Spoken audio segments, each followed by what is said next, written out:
Bonjour, Pierre-Yves Chassard. Donc moi, je suis directeur de la Ligue Auvergne-Rhône-Alpes de basket et j'ai travaillé pendant une petite vingtaine d'années au ministère des Sports. Donc ça me paraissait très intéressant en fait de pouvoir échanger un petit peu avec vous sur des questions d'orientation sur les métiers du sport.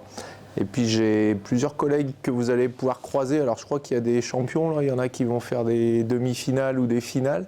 Donc vous en croiserez sur les terrains. Donc c'est deux entraîneurs nationaux, David et Gwen Pestel.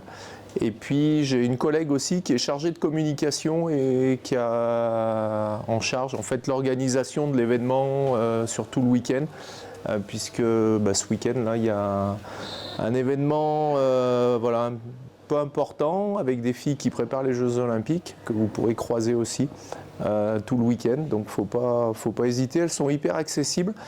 Il y en a deux qui sont profs de PS. Donc ça ne vous changera pas trop quand vous allez en cours ou quand vous allez... voilà. Et donc elles ont pu concilier à la fois leur parcours sportif de haut niveau et de prof de PS. Donc voilà. Très content d'être parmi vous. Est-ce que vous avez peut-être des questions? Parce que vous êtes là, mais le métier du sport c'est très vaste. Hein. Oui. C'est très vaste, alors peut-être orienter un petit peu vos questionnements par rapport à vos ambitions ou questionnement. Ouais. C'est quoi votre parcours professionnel? Alors, mon parcours professionnel, je vais rembobiner, ça va me rajeunir un petit peu, pour revenir jusqu'à quand j'avais votre âge. Je voulais être entraîneur de basket. Je voulais être entraîneur professionnel, c'était mon rêve. Et donc, je suis rentré dans un cursus STAPS, un cursus universitaire, pour faire une filière entraînement. Et puis très vite, en parallèle, j'ai passé mes diplômes d'État, donc les brevets d'État d'éducateur sportif. Donc en fait, j'ai suivi en parallèle une formation universitaire et des formations professionnelles dans le milieu fédéral. Et très vite, je me suis rendu compte que ce qui fait rêver d'être entraîneur professionnel, on ne partage pas toujours les mêmes valeurs. Pour moi, le sport, c'est beaucoup de partage, c'est beaucoup de respect, beaucoup d'échanges, beaucoup d'accessibilité à tous. Et puis, la question de l'entraînement, pour moi, c'est la performance. Et dans le sport professionnel, des fois, il y a d'autres valeurs qui viennent un petit peu interférer. Quand j'ai commencé à mettre le pied dedans, qu'on me disait il faut faire jouer tel joueur parce qu'il est plus payé qu'un tel, et puis ce joueur-là il faut le garder parce que c'est le fils du principal partenaire. Pour moi c'était pas cette vision-là que j'ai du sport. Donc en fait j'ai passé le concours de professeur de sport. Alors, est-ce que vous savez... La distinction, hein, parce qu'eux, ils parlent de prof de sport. Voilà. Moi, j'étais prof de PS, Ouais. vous étiez prof de sport. Tout à fait. Alors, j'allais la faire naturellement, parce que ma femme est prof de PS. Et c'est souvent des débats à table. Donc, les profs de PS, vous en côtoyez plein. Donc, si vous avez des questions sur le parcours, je suis mal placé pour parler. Il y a des personnes beaucoup plus compétentes dans votre entourage. Le professorat de sport, c'est un concours qui dépend du ministère des Sports pour travailler dans des services publics des métiers du sport. Alors, dans les services publics, c'est les directions régionales jeunesse et sport, les directions départementales jeunesse et sport. Il y a 20 ans maintenant, quand j'ai passé ce concours-là, on était 6000. Maintenant, ils sont à peu près 1500.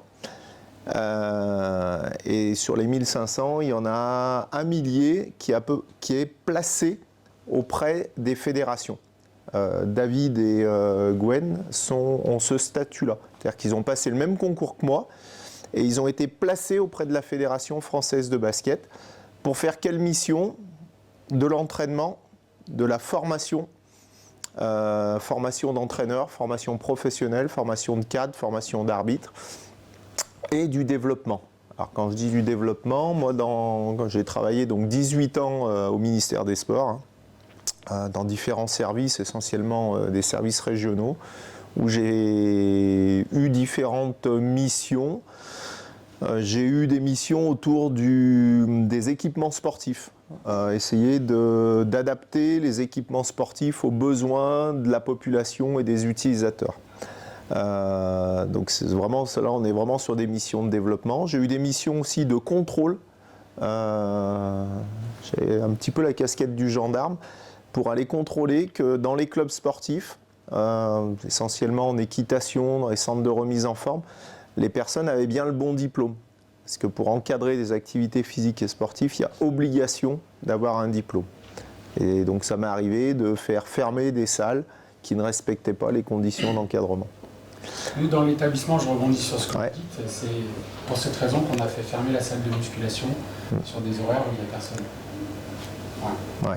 Bah ouais, vous avez l'exemple concret. C'est pas n'importe qui peut encadrer la musculation et n'importe quelle activité sportive d'ailleurs. Tout est réglementé. Pour votre sécurité. Alors il y a effectivement dans la réglementation, et donc c'était le troisième volet, j'ai coordonné des formations qu'on appelle professionnelles. Donc à l'époque c'était les brevets d'État. Maintenant on parle beaucoup de BPJEPS, brevet professionnel jeunesse éducation populaire. Et en fait l'encadrement sportif est une discipline réglementée. C'est-à-dire qu'on ne peut pas se lever un matin et dire oh, je suis bon en musculation, je vais pouvoir encadrer la musculation. C'est illégal et donc quand j'avais ma casquette de gendarme au ministère des Sports, j'allais contrôler et puis monsieur vous avez votre diplôme, non vous êtes en train d'encadrer, non, et pouvoir de police administrative, on va faire fermer la salle déjà et puis vous allez être embêté par le juge parce que je vais engager une procédure et très souvent les gens qui étaient dans ces situations-là basculaient sur des formations. Donc voilà un petit peu. Alors donc j'ai été à Jeunesse et Sport jusqu'en 2019 et en 2019 la Ligue régionale. Donc la Ligue régionale c'est une instance qui dépend de la fédération, une association. Donc dans toutes les fédérations, dans toutes les disciplines, vous avez des ligues régionales. Donc c'est la Ligue Auvergne-Rhône-Alpes. Donc en 2019 on a réuni la Ligue d'Auvergne, la Ligue des Alpes et la Ligue du Lyonnais. Et donc chercher un directeur, et comme ça qu'on est venu me chercher. Donc la chance quand on est fonctionnaire, c'est qu'on a la possibilité de se mettre en disponibilité, c'est-à-dire qu'on arrête un petit peu, on met entre parenthèses sa carrière de fonctionnaire. Puis j'ai signé un contrat de travail avec la Ligue. 43 salariés aujourd'hui, la Ligue Auvergne-Rhône-Alpes de basket. 82 000 licenciés, 540 clubs. Et une ligue, ça a trois fonctions, en tout cas en basket. La première, c'est de développer la pratique. Donc là, vous avez croisé Léa, donc, qui est salariée à la ligue, qui est une jeune salariée, puisqu'elle est encore en apprentissage. Elle a 23 ans et elle est en charge de tout ce qui est communication événementielle. Vous croiserez aussi un autre salarié, Théo, qui est un petit peu plus âgé, mais sur ces mêmes fonctions. Donc la première vocation d'une ligue, c'est celle-là, de développer la pratique. La deuxième, c'est d'organiser les championnats, les compétitions, désigner des arbitres. Et la troisième, qui est très développée en Auvergne-Rhône-Alpes, c'est que l'on a un institut de formation qui s'appelle l'IFRAB, Institut de formation régional au métier du basket. Et aujourd'hui, l'IFRAB, on a un peu plus de 200 apprentis qui toutes les semaines viennent se former sur un des sites de la Ligue. Et on a souvent des lycéens, quand ils passent le bac, des fois qui rentrent en formation professionnelle pour passer un BPJEPS, basket bien évidemment.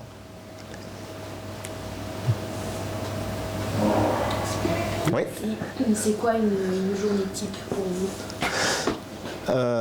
Alors c'est une très bonne question. C'est une très bonne question. Le sport, c'est souvent des métiers passion. Et dès qu'on arrive à des fonctions de management et d'encadrement, en fait, on n'a pas de journée type parce qu'on travaille avec des bénévoles. C'est-à-dire que l'association, la Ligue régionale, tous les 4 ans, il y a trentaine de personnes qui sont élues dans un comité directeur. Et ces gens-là sont bénévoles. Donc mon patron, voilà, c'est un petit peu plus âgé, mais sur ses mêmes fonctions. Donc la première vocation d'une ligue, c'est d'organiser les championnats, les compétitions, désigner des arbitres. Et une ligue, ça a trois fonctions. En tout cas en basket. La première, c'est de développer la pratique. Donc la deuxième, c'est d'organiser les championnats, les compétitions, désigner des arbitres. Et celui qui m'a embauché, celui qui m'évalue tous les ans, il est bénévole. Et pour ça que je te parle du bénévolat, parce que quand on est directeur, on n'a pas d'horaire de travail.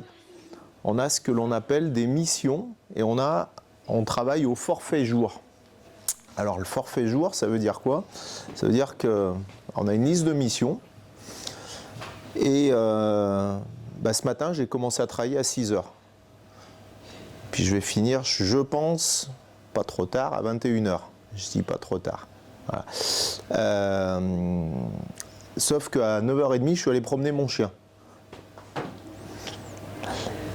Pendant 1 heure, je suis allé promener mon chien, puis je suis revenu chez moi. Alors maintenant, la flexibilité, le télétravail, et puis après, j'ai repris la route pour arriver ici. Et en fait, quand on est au forfait jour, comme c'est des métiers passion qui doivent s'adapter au contexte, pourquoi j'ai commencé tôt ce matin? Parce que j'avais un bénévole, je lui avais promis que je lui rendrais un travail avant qu'il prenne son travail, lui, à 8 heures.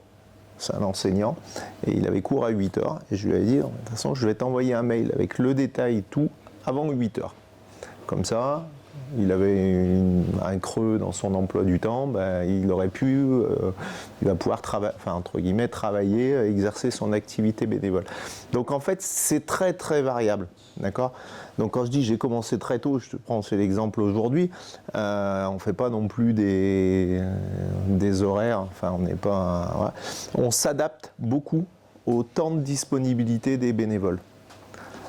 J'ai souvent des réunions, voilà, de bureaux, de comités directeurs, auxquels je suis le seul de la Ligue en tant que directeur à participer.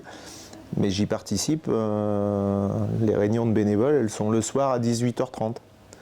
Puis des fois, elles finissent à 21h, 21h30, 22h. Puis un bénévole qui repose une question à 22h, quand vous pensez avoir fini, ça dure jusqu'à 22h30. Et puis après, parce qu'on est dans un environnement où il faut garder ces bénévoles, et que leur motivation, des fois, c'est un temps de convivialité, et à la fin de la réunion, il y a un petit temps d'échange où on boit un verre, on mange un petit morceau pour dynamiser en fait ces motivations-là. Maintenant, c'est une vraie chance aussi, moi je le perçois comme ça. Truc bête, vous êtes jeune, mais vous n'avez pas trop de problématique. Quand vous prenez un peu d'âge, des fois vous avez un rendez-vous chez le médecin à prendre. Moi j'ai mon agenda et ma femme qui est prof de PS, elle rendez-vous, non, là j'ai cours avec les 5e 2, là j'ai cours avec les 4e, elle prend ce qui reste. Moi je prends mon agenda et si la semaine prochaine, le vendredi, j'ai rien, que ce soit professionnel ou je prends mon rendez-vous à 10h du matin. Voilà. Et c'est beaucoup plus simple de trouver un rendez-vous à 10h du matin qu'à 18h. Donc voilà, donc il n'y a pas de journée type. Après, c'est les métiers d'encadrement dans les métiers du sport. D'accord ? Après, beaucoup les chargés de communication, par exemple, ils sont sur des horaires classiques. Ils arrivent à 9h, 9h30. Par contre, des fois, moi, je vais les solliciter en disant ils ont de la veille à faire sur les relais, sur les réseaux sociaux, des fonctions de community manager. Des fois, quand on leur dit, là, on va communiquer les calendriers de championnat, on les communique à 18h pour que tous les clubs, les bénévoles puissent les avoir. On va leur dire, de 18 à 20h, tu restes dispo pour s'il y a quelque chose qui bug, s'il y a une mauvaise info qui est passée, s'il y a des commentaires, ouais, moi je suis pas content parce que je vais jouer à l'autre bout de la région, oui, j'en ai marre de jouer contre telle équipe, qui puissent réguler ça. Donc des fois, on leur déplace leurs horaires. Et on leur dit, au lieu de prendre à 14h, tu feras du 16h, 20h. Ce week-end, j'en ai cité 2. Ce soir, ils ne sont pas encore couchés. Et puis demain matin, on est samedi, ils travaillent. Par contre, lundi, mardi, je leur ai dit, je ne veux pas vous voir. Voilà. Donc, et dans les métiers du sport, on est vraiment là-dessus, quoi. Il y a une vraie flexibilité. Ouais. Ça n'a pas vraiment de rapport avec les entraîneurs, tout ça, mais c'est pour les kinés. Est-ce qu'il y a des kinés attachés à une équipe ou... Alors, l'équipe La Plagne aura 3-3 là, que vous allez voir ce week-end, ceux qui viennent, ils sont 2 kinés. Alors très souvent, les kinés, ils ont un cabinet de kiné et puis ils suivent une équipe. C'est-à-dire qu'ils ont une patientèle, voilà, comme vous et moi, quand on a besoin d'aller voir le kiné. Et, sauf qu'ils se mettent en indisponibilité sur les périodes où ils suivent les équipes. Mais il y a très rarement, à part dans les équipes, dans les clubs professionnels, l'Asvel, voilà, où ils ont en fait, comme ils s'entraînent tous les jours, ils ont un kiné qui est à plein temps, sur le centre de formation aussi, souvent un deuxième à mi-temps, pour qu'ils puissent un petit peu s'ajuster. Mais très souvent, quand même, ils ont quand même une attache avec un cabinet, voilà, quitte à ce qu'ils y mettent pas souvent les pieds dans leur cabinet. Tu connais un peu le cursus pour être kiné? Oui, Ouais. c'est ce que je veux faire. Ah. Il y a un kinésithérapeute à Firminy qui suit une équipe du Tour de France. Donc Ouais. chaque été, lui, au mois de juillet, il suit l'équipe, donc il ferme son cabinet. Mais le reste du temps, c'est exactement ça. Il a tout à chacun dans son cabinet. À la Ligue, on a 3 pôles espoir. De toute façon, on va venir vous voir. Vous avez intérêt à être bon. À la Ligue, on a 3 pôles espoir pour aller un petit peu plus loin, enfin, tu vois, sur la question des kinés. Et donc un qui est sur Vichy, un qui est sur Lyon et un qui est sur Voiron. Et en fait, on a des contrats avec des kinés de 10 heures par semaine où ils font pas que des soins, mais nous, ce qui nous intéresse, c'est surtout qu'ils fassent tout le travail de prévention. Et des fois, on a le diplôme de kiné, mais entre de la kiné respiratoire pour les nourrissons ou de la kiné sportif, pas le même public, c'est pas les mêmes techniques. Et même dans la kiné sportif, il y a ceux qui s'orientent beaucoup sur les aspects prévention, posture et qui aiment bien intervenir sur les structures de haut niveau. Parce que en fait, ils ont un public à qui ils doivent apprendre à connaître leur corps. Pour justement, leur corps, c'est leur outil de travail, les sportifs de haut niveau, les sportifs professionnels. Donc, c'est important de travailler en prévention. Et là, si vous voyez, il y a un entraînement là, qui est ouvert cet après-midi, vous verrez qu'il y a tout un travail dans l'échauffement qui est fait sur la prévention des blessures. Puis bien sûr, après, quand il y a blessure, il y a du soin, quoi. Et du coup, juste pour terminer là-dessus, c'est les kinés qui sont attachés pour combien de temps par exemple là, en club Alors, nous, sur le pôle de Lyon, voilà, sur le pôle Espoir, donc, qui est géré par la Ligue, on a des contrats sur 10 mois, en fait. Mais en réalité, très souvent, le kiné, il est lié à un staff. Et en fait, quand ça se passe bien, souvent l'entraîneur, notamment dans les structures de haut niveau où les entraîneurs ils changent pas tout le temps, parce que c'est pas comme une équipe pro où hop, on a perdu 3 matchs, vite il faut changer l'entraîneur, recette miracle et on en mettra un autre. Nous en fait le pôle espoir c'est pour des sportifs qui sont jeunes, qui ont 14-15 ans et qui sont en devenir. Donc très souvent, là vous voyez le kiné qui est sur Lyon, ça doit faire 12 ans. 12-13 ans au moins, que c'est le même kiné, avec le même entraîneur, avec le même médecin, et ils travaillent ensemble. Voilà. Après, des fois, dans les structures, ça bouge un petit peu plus, mais sur les structures jeunes, en principe, vers des jeunes sportifs, c'est assez stable. Et les entraîneurs et les kinés. Alors, kiné sportif, management. D'autres métiers du sport? Prof de PS? Ah, c'est bien, prof de PS. Non? Très beau métier, prof de PS. C'est un métier qu'il faut faire au moins une fois dans sa vie.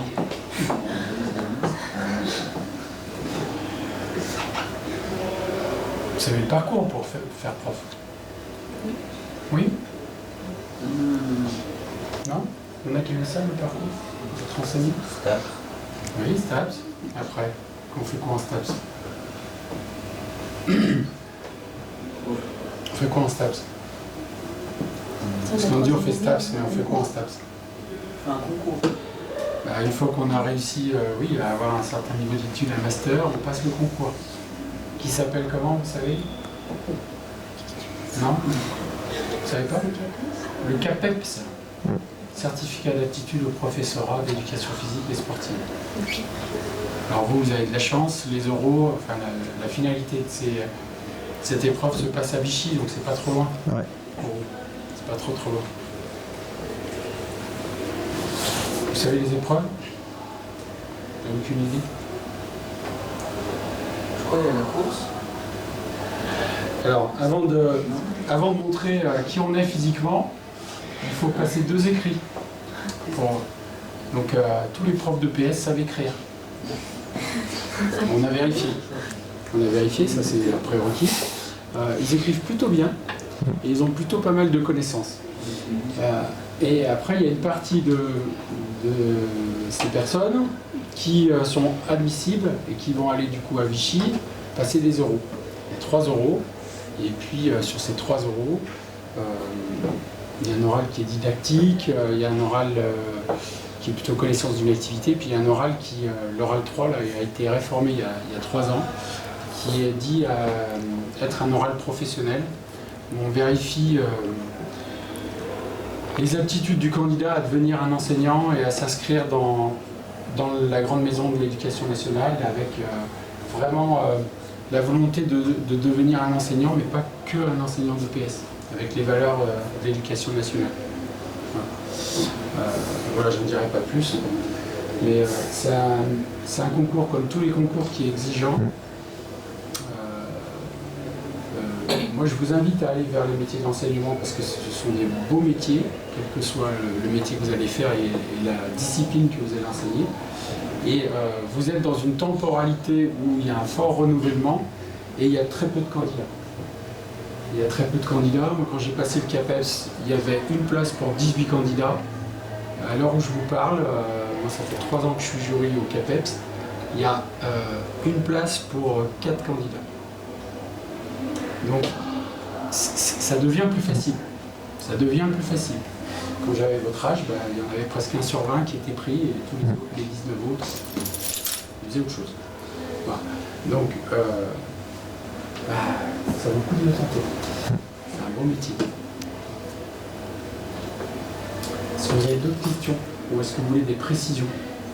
Alors en STAPS, on fait de la natation, on fait de l'athlé, on fait des sports co, des sports individuels, on fait plein de choses.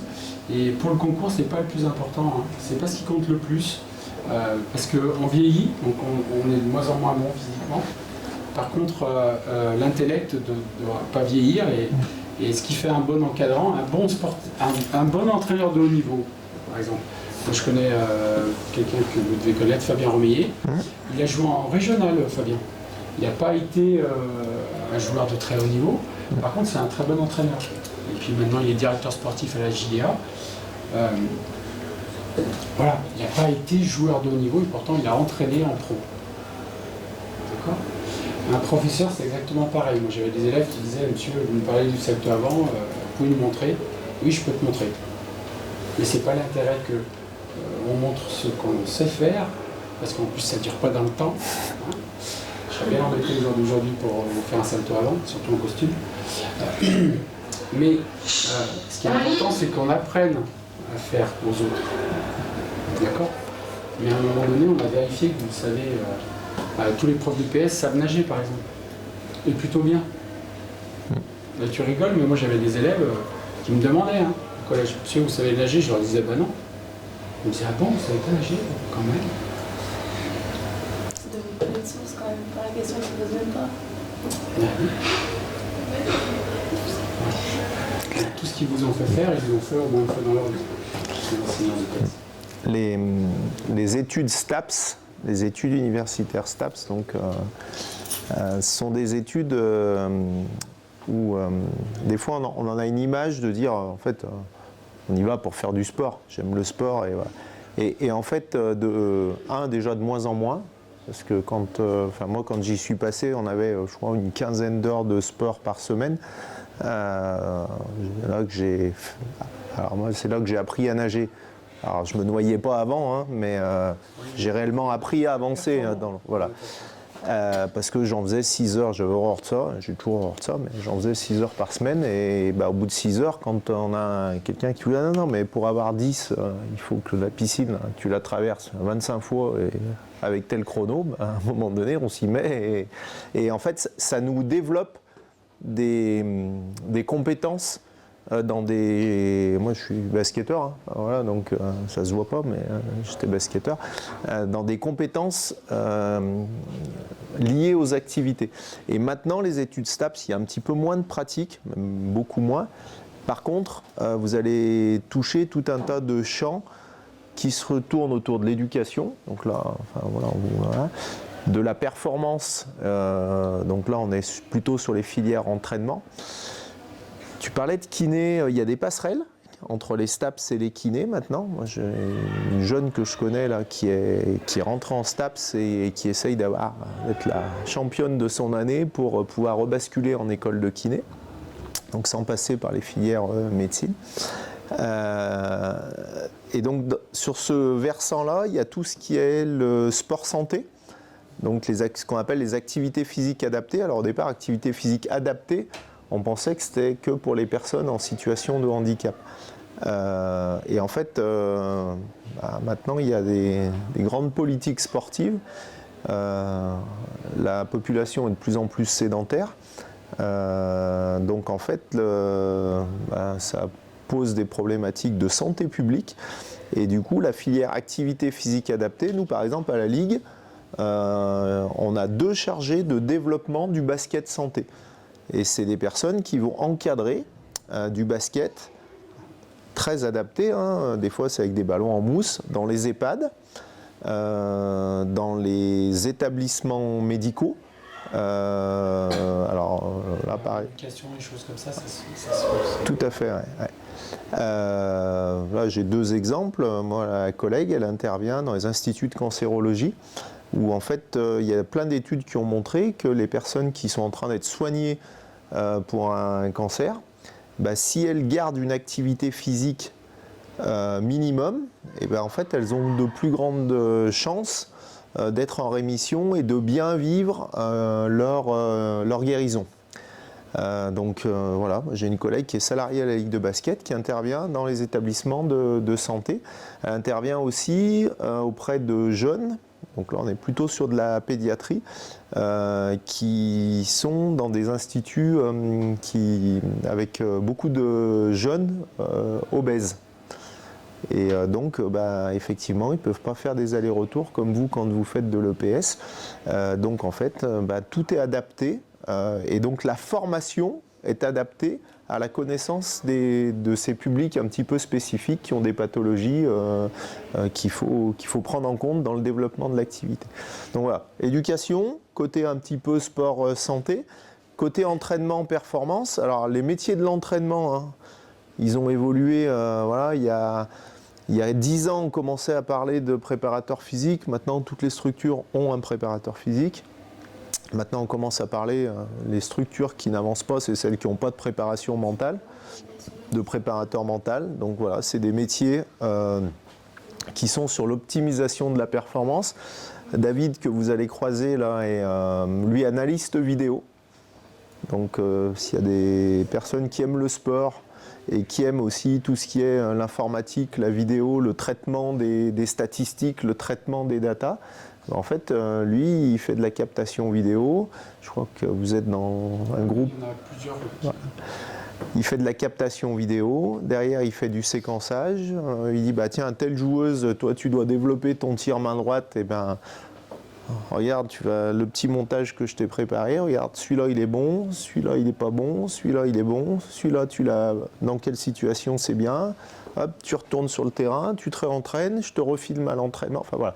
Tout ça, c'est des métiers qui, moi quand j'entraînais en National 1 il y a 25 ans, j'étais entraîneur, allez hop, la cassette VHS, on regardait le match à la rigueur, et puis c'était tout quoi. Il n'y avait pas de compétences vidéo. Voilà. Le 4e champ, c'est tout ce qui est management du sport, communication, événementiel.